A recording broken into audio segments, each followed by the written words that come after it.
Hello বন্ধুরা, তোমরা সবাই কেমন আছো? আশা করি তোমরা সবাই ভালোই আছো, আমিও ভালো আছি। তো দেখো, আমাদের এখানে এই মা কালীর পূজা হয়। আর এই দেখো, আমাদের মা কালীর মূর্তি তৈরি হচ্ছে। তো এই যে ঠাকুর তৈরি করছে এনারা এনারা বলে পটিদার বলে। তো এনারা ঠাকুর তৈরি করে প্রত্যেক বছর আমাদের, আর প্রত্যেক বছরের না এই মা কালীর পূজা হয়। বিশাল জাঁকিয়ে পূজা হয়, 4 থেকে 5 দিনের অনুষ্ঠান হয়। তো 2 দিন যাত্রা আর 1 দিন অর্কেস্ট্রা হয়। আর আমাদের গ্রামে দুটো পাড়া নিয়ে পূজা হয়। আর এই দেখো, প্যান্ডেল বাঁধা হয়ে গেছে, দোকান আসছে। এবছর তো আরও বড় করে পূজা হবে। তো ভিডিও তোমাদের যদি ভালো লেগে থাকে, অবশ্যই লাইক, কমেন্ট, শেয়ার আর সাবস্ক্রাইব করে দিও। আর পরের ভিডিও নিয়ে তোমাদের কাছে আবার চলে আসবো। আর সকল বন্ধুদের নিমন্ত্রণ রইল এই পুজো দেখতে আসার। তো আমাদের পুজোটা কোথায় হচ্ছে একটু ঠিকানাটা বলে দিই।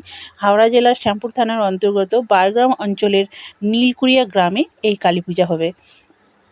তো বন্ধুরা, যদি যদি ভালো লেগে থাকে অবশ্যই লাইক, কমেন্ট, শেয়ার করে দিও। তো এখনকার মতো বন্ধুরা, টাটা।